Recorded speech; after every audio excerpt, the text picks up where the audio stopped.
Hey!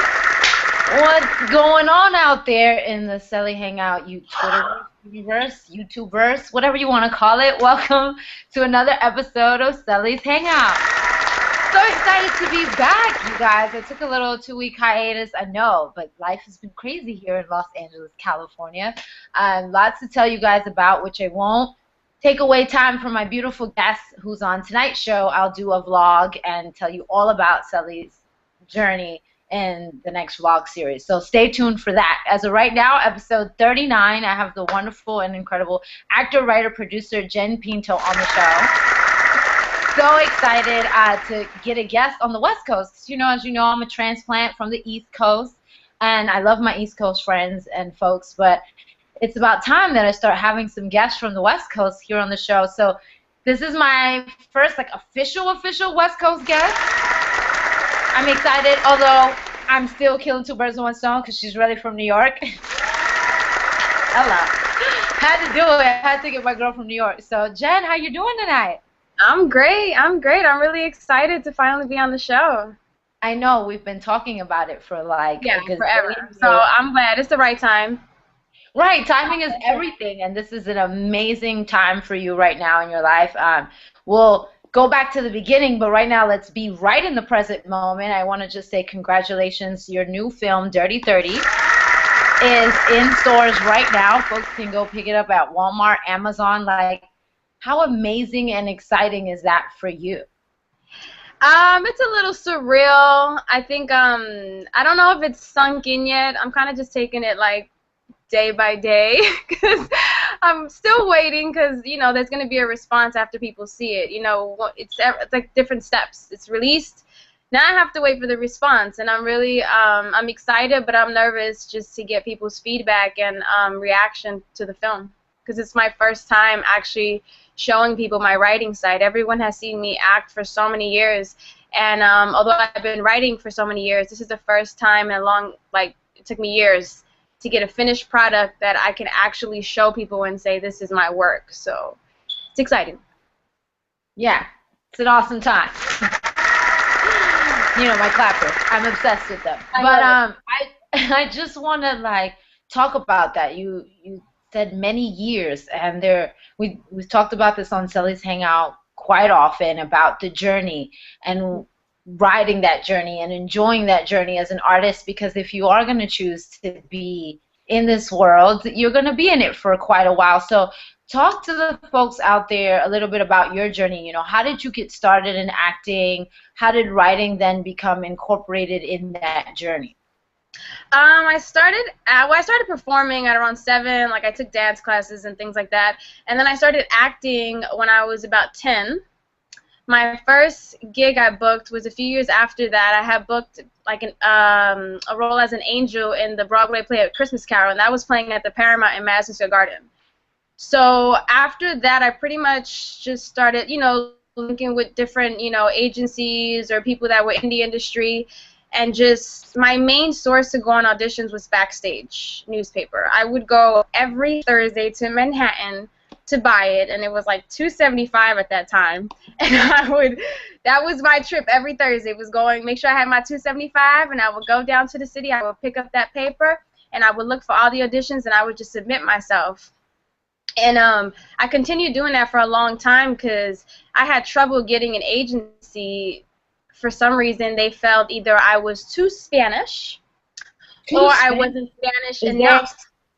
Is there such a thing as being too Spanish? I don't know, but Hollywood is weird like that. So, yeah, that was always a conflict, and that kind of, took a toll on me as a kid, because as a kid, you're already confused just growing and learning about life and learning about yourself. And now, I'm 14 being told, well, you're too Spanish, so we can't take you, or you're not Spanish enough, so we can't have anybody like that in our roster. So it was, although it was discouraging a little bit, I gotta say my father was always big on F all that. You still gonna have to do what you're gonna have to do. There's gonna be a million and one doors that are gonna close. You know what I mean? This is the name of the game. So you either in it or you're not in it. You gotta get a tough skin to deal with it. So from early, I learned that. So I continued honestly just to hustle and keep putting myself out there. I booked pretty much all the gigs on my own. Any movie I did independently, I booked everything on my own all the way up to 2007 when I had booked the VH1 show. And then it was after that that I actually got a management involved, and they helped, you know, push my career a little bit further. But it really wasn't until I came to LA, that's now 3 years ago, that after all the, you know, craziness and doors closing, that I came here and I actually gave it 100%, more than I ever have in my life, because I had sacrificed so much to come here. So when I came here, it was kind of like, well, this is it. You're either going to do it or you're not going to do it. Right. So I pretty much just went, I was like, I'm doing this. I've been going through way too much in New York, and I didn't leave my family to come here and not do it and not give 100%. And I feel that when I did give 100%, I've been getting much more results. When I did become more focused than ever and I got my priorities straight is when I actually saw results in my career. So. Yeah, once you make the sacrifice and the leap, you definitely really you always work hard, you know, but sometimes you don't know how hard you can work when really your back is against the wall. So when you start to, you know, when I leave my family, I'm here like, well, I can't waste time here because that'll delay more time I get to spend with them. You know, I need to make sure that I can travel back and forth and do as I please so that they're a part of this journey with me, not just, you know, I can't see you now because I can't afford to go, because I can't do that. I had to make sure that I put myself in a situation where, you know, I'm doing this for my family, so I have to make sure that I'm on my game 100% because there's no time to waste right now. Exactly. And a little Celi Hangout fact and secret for those that, well, it won't be a secret after I tell it, for those out there, you know, I had met Jenn, I want to say, 2 years ago in New York, and we were sitting at this table, and she was telling me about her Jenn Pinto movement, and she's created a movement out of her career, and she talked about, you know, we immediately bonded, you know, that New York connection. We're both New York women, both Latinas, and talking about our struggles, and she was really convincing me how I needed to move to Los Angeles. Like, girl, you need to just do it. You know, LA is going to take your career to a whole other level, and talked about the difference between your auditioning journey. You were kind of stuck in New York. You told me you went on maybe 1 to 2 auditions a month. Yeah. And then when you got to LA, how many auditions were you doing a week? Ooh, well, let me see. If I even got 1 a month in New York, I think I was pretty excited. That's how bad it was. But when I came here, it was really a blessing because I was able to get an agent very quickly through just some people I knew. And then I literally was going on for pilot season, my first season here, about 8 to 10 auditions a week, and I'm not exaggerating with that. I was so not prepared. Like, I was ready, but I wasn't, because I didn't expect it. I didn't know, you know, people, you come out here, and the first thing people say to you is, well, it's going to take 7 years to make it. And then other than that, you know, they're just like, well, you know, it's pretty hard to get through those doors. So I'm just like, well, okay, well, either way, you know, I'm here for the journey, you know. As long as I put in the work, I'll let God do his timing on whatever time is supposed to happen and move to the next level. But I'm just going to put in the work. Right. So, like, you know, when I came out here and I got all those auditions that first pilot season, it just showed me how much I can do. So it just made me want to work harder to make sure that, you know, when these auditions do come up, I'm ready. And, you know, sometimes it means sacrificing not going out to that club that night or not hanging out or something, you know, and it could be that, you know, holiday weekend or, you know, sometimes it's those sacrifices you have to make because there's people out there that are taking it very serious and are studying and perfecting their craft, and that's what you have to do with anything you do. Just like when you work out, you can't just work out one day and think you're going to get abs. It's a process, and you have to continue doing it in order to get the results and to get better at it. So, you know, once you see that the opportunity is right there that I've been waiting for, how are you not going to say, you know what, let me get to school, let me get to my classes, let me make sure that everything I invest in is to make me grow as an artist, as a person, in every way. Right. And I find it so, I mean, and that's not to say that everyone who's in New York has to move to Los Angeles. Or no, not at all.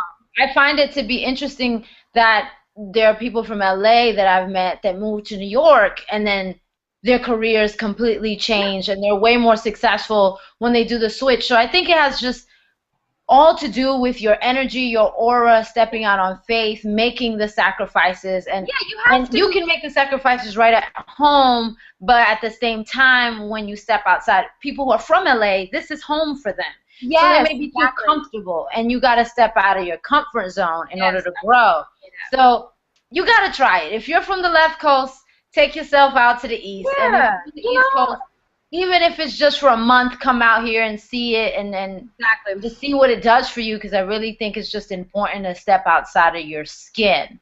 Yes, And I feel the best way to grow is when you make yourself uncomfortable.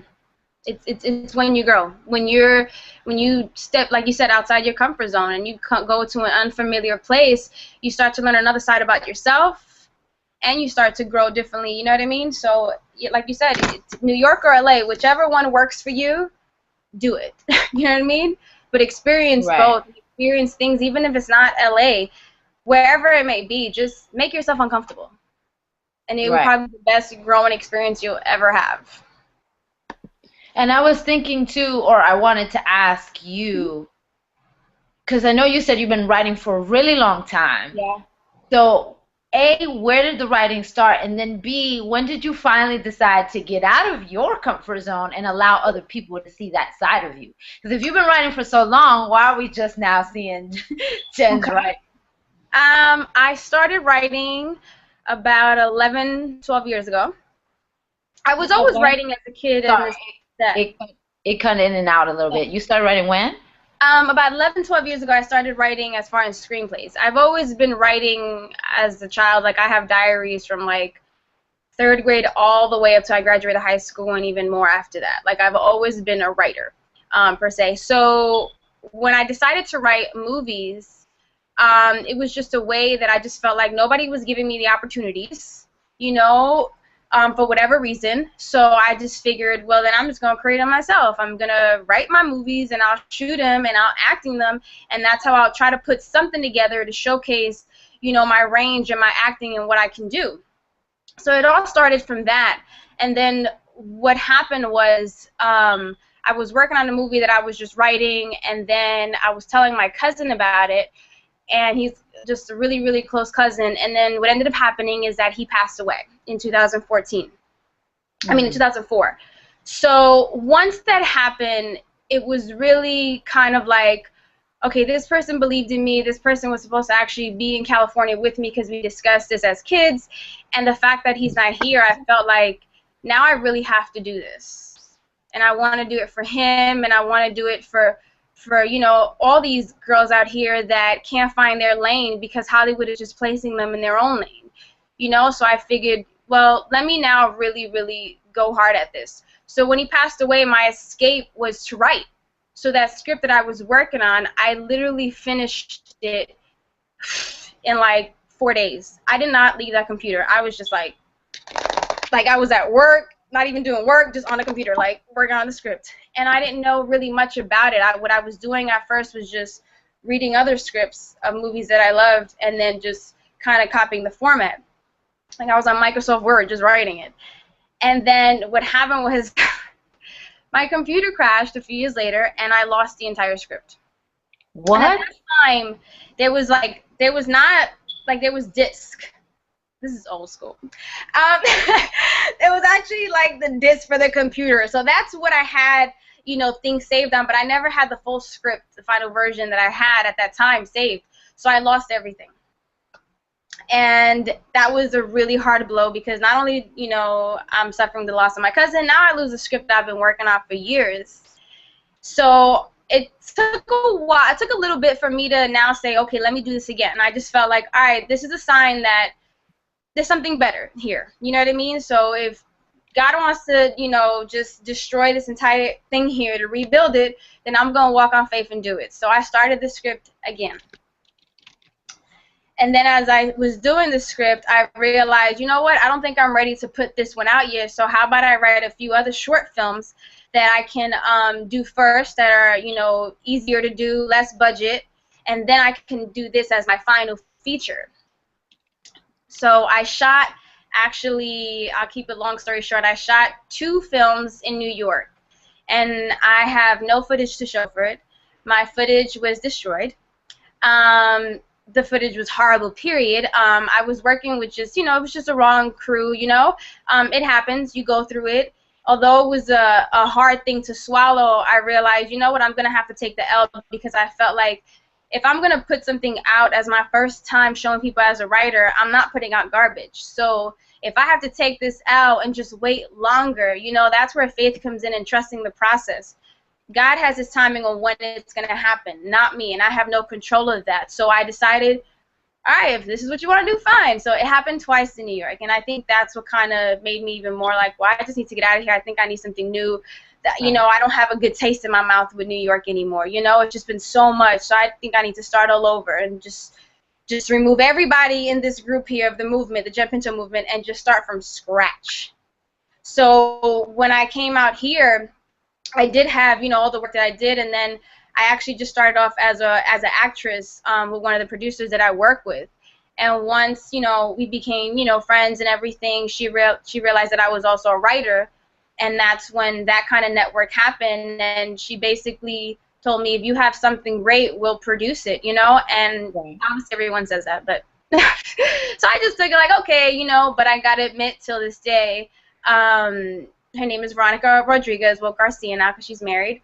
And it's so amazing to know that every pain, every money I lost in New York was so worth it, because when I came here and the way this happened, although it seems easy, it wasn't as easy. There was so much that happened prior to that. So when I came here to meet someone that actually respected my work and took it serious and was literally 100% about their word, like, if you got something great, we'll do it.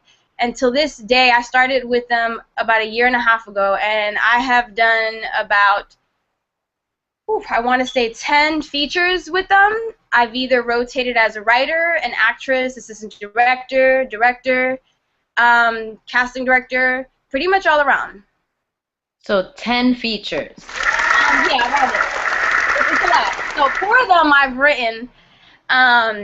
And I think when I stepped outside the box and I now I'm starting to open up that shell of that writing side, I think it was with the next movie I have coming out, which I'm nervous but excited, and it's called The Other Side, and it's a psychological thriller, and I'm pretty much the most excited about that one because it's something different, and it's kind of really showing my writing side of where I can go with this. Yeah, it's definitely really different, guys, and I have a really great treat for y'all. I'm actually going to play the trailer for you guys out there who are watching, and don't worry if you're just tuning in to Celi's Hangout and you haven't caught the whole episode or whatever, you're busy, don't worry about it. You can subscribe to Celi Hangout at youtube.com/Celi Hangout, and all the episodes are up there. So anything you've missed or you want to catch this again, make sure. And if you have any questions or comments for Jen or for myself, make sure you tweet us right down at Celi Hangout. So we'll go ahead and play the trailer for you guys so you can see how awesome Jenn Pinto is.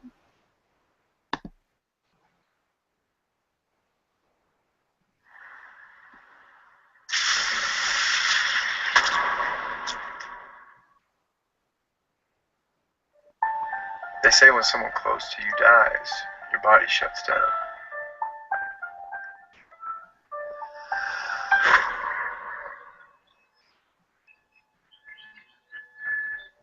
The world is dominated by depression, anger, fear. I know our son. He is not cut out for it. Been there, man. The easiest way for evil to get in is when you're at your lowest point in life. Don't be a priss, just put it on. I want you to reach in that bag, and I want you to pull out my money, and I want you to hand it to me. The killer wants us to think that they've had enough, and they took their own lives. That means something to you? The Other Side. It's just an old movie. The writer was something of a legend. He's still alive. You could say that. This is a statement.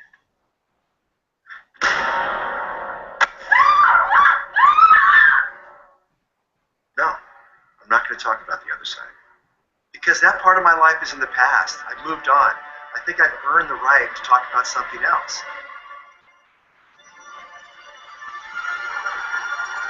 What's wrong with her? Don't understand. No, stop moving! Now, did you think that the devil was going to come with a red cape and 20 horns, Jacob? Don't listen to him. Stop.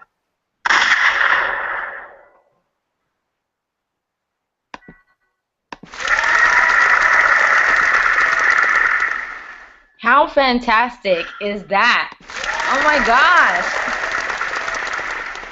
So Jen, talk to me. I mean, so right now, Dirty 30 is the first feature film that you've written that's out. Yes, it is and out. what's that about? Dirty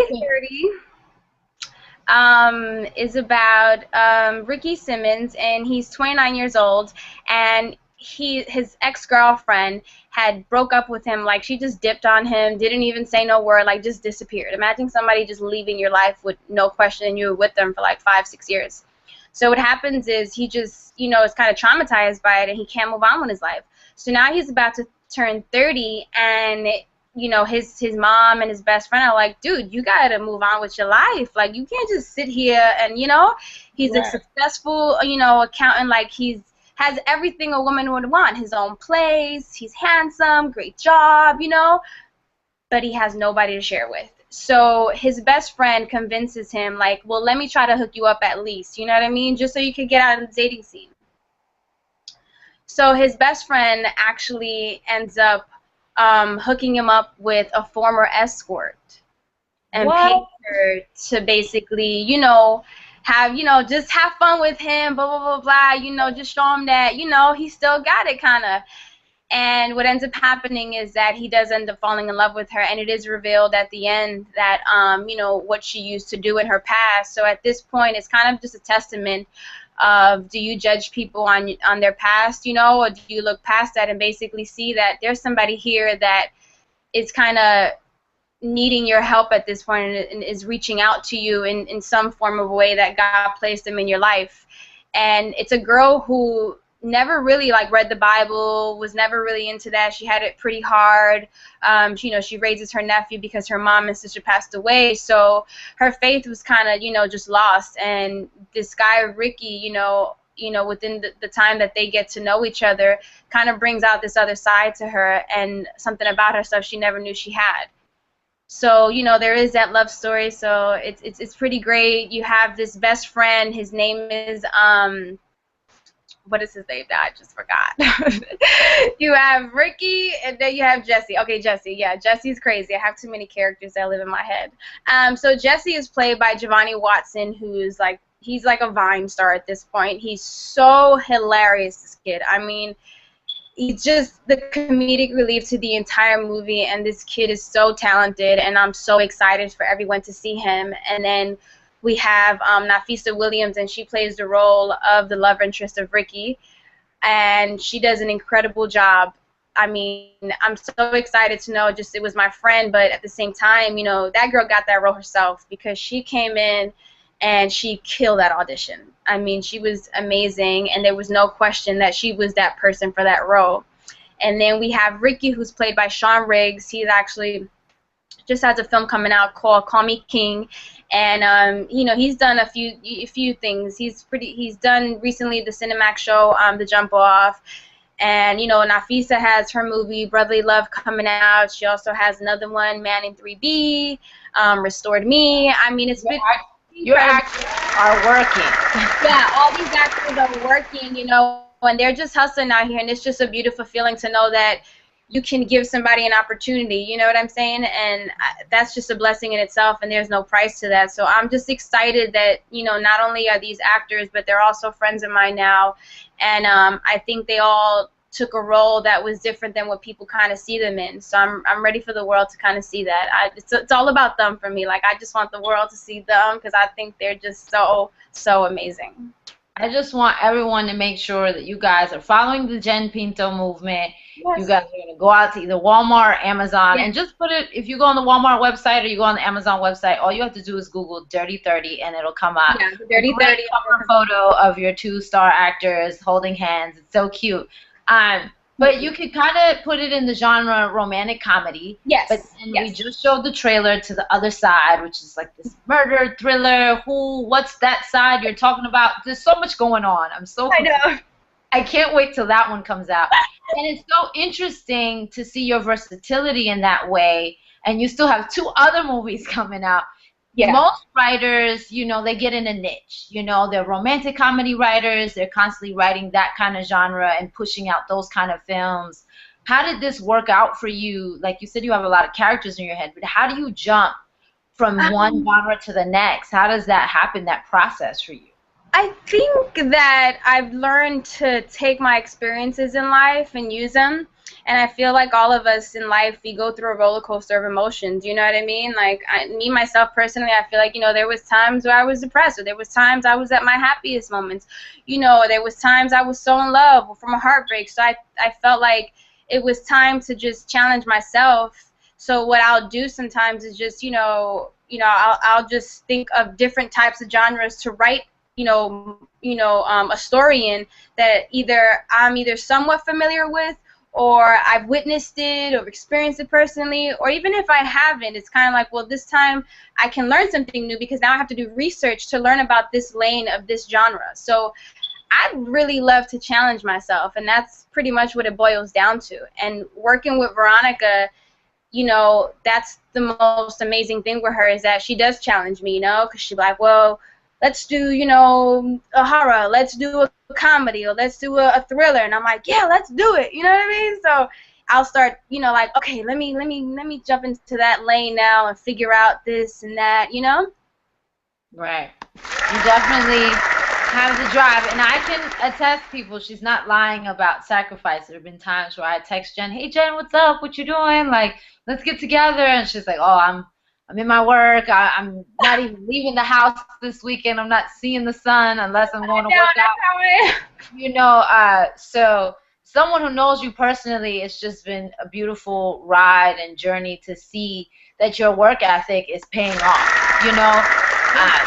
I saw a quote today on Facebook that a lot of actors and directors have been sharing, and they said, you can have $1 million dream with the minimum wage work ethic.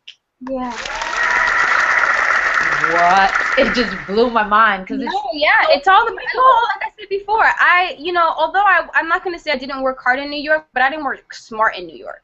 There's a difference between working hard and working smart. I feel like out here I'm working much more smarter because I am older and I am wiser. So, in New York, I felt like I was doing so much, but I wasn't doing anything. Like, I was just still running into that brick wall. Like, but then what? You know?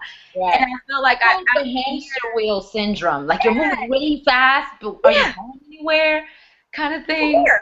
Like, weird. Like, I don't see no light at the end of the tunnel. I don't really see nothing. Like, so I felt like when I came out here, I was like, hold up. I gotta know what I'm getting myself into. And this is so called Hollywood. There's a bunch of people out here, obviously doing the same thing. And it's like the mecca of it all. So I gotta come here and show them why I'm different.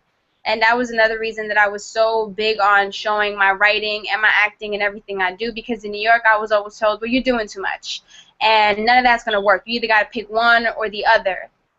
And I was like, I get that concept of, doing too much and spreading yourself way too thin. But I think if you know how to balance that, properly, I think there is a possibility for you to do more than one thing that you want to do, I literally make schedules every day. Like, I can't, on a Sunday, if I don't do a schedule of mine for the week, I feel lost. So if that means, like, well, 2 hours, the time I feel that I could, be creative and write, I'm going to take about 2 hours at a time and do that. And then I'll take, another, time to either go to a dance class or read a scene or study a script or whatever it is. I make my time that, my family is number one, And then from there, you know, all the work that I have to put in either to my personal company or to my career, that I balance it properly so that I'm not stressed out and I'm giving my all, the best that I can give to each of my fields of work that I want to do. Right. I just want everyone out there to make sure that you guys, follow her on Twitter at Jenn Pinto, exactly how her name is spelled.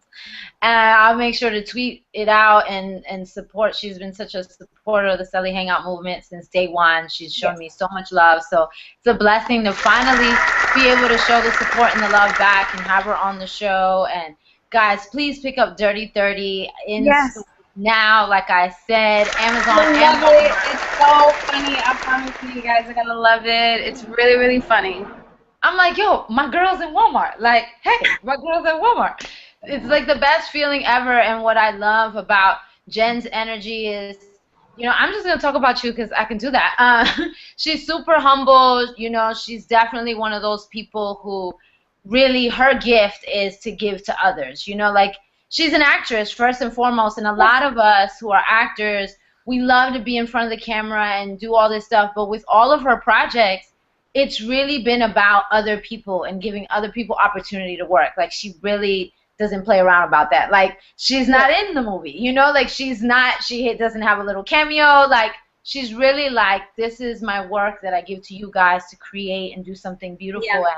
And for her to have the courage to really step back and do that is just a beautiful thing. And so I just want to say I'm so proud of you. Thank you. I love you so much. And when I get paid this Friday, I'm going to take myself out to Walmart. And I'm going to get my copy. Also, I just booked 3 movies as an actress, so totally separate. And I'll be shooting those actually this summer, so that's pretty exciting. Yes! So again, be sure to follow her on Twitter so you guys can be part of the Jenn movement and see what she's up to, because I want to see all the Instagram pictures on set. Make sure you're tweeting. I want to know everything that's going on so Celi Hangout can support you and retweet it and all of that jazz, because that's what we do here. It takes a village. We support one another. Right. That's what we got to do, is support one another. People don't get it. Like, there is enough room for everybody to eat. You know, like, everybody has their own lane and their own destiny, you know, already lined up for them. So you're not missing anything. You're just walking, you know, as long as you walk in alignment of what you're supposed to do, you're not going to miss out on anything. But you are going to get more when you give more. You know, you don't give to receive. You just give and let everything fall the way they may fall. But there's much more value in giving than taking. Amen to that, sister. Yay. Well, you guys know the drill. Celi's Hangout always comes to a close much quickly than I always want it to be, because I just want to talk for days and days with you guys. We always talk about such great things. But if you have any questions or stuff you want to talk about after the show, make sure you tweet us at Celi Hangout, because I love to continue the conversation offline. And again, if you missed the show or tuned in late, no worries. The episode will be up on Celi Hangout on YouTube. So stay tuned. We will have a new episode next week. The month of July is going to be fun-packed with lots of LA guests. Excited. So stay tuned. And I love you guys, and see y'all next week. Thank you.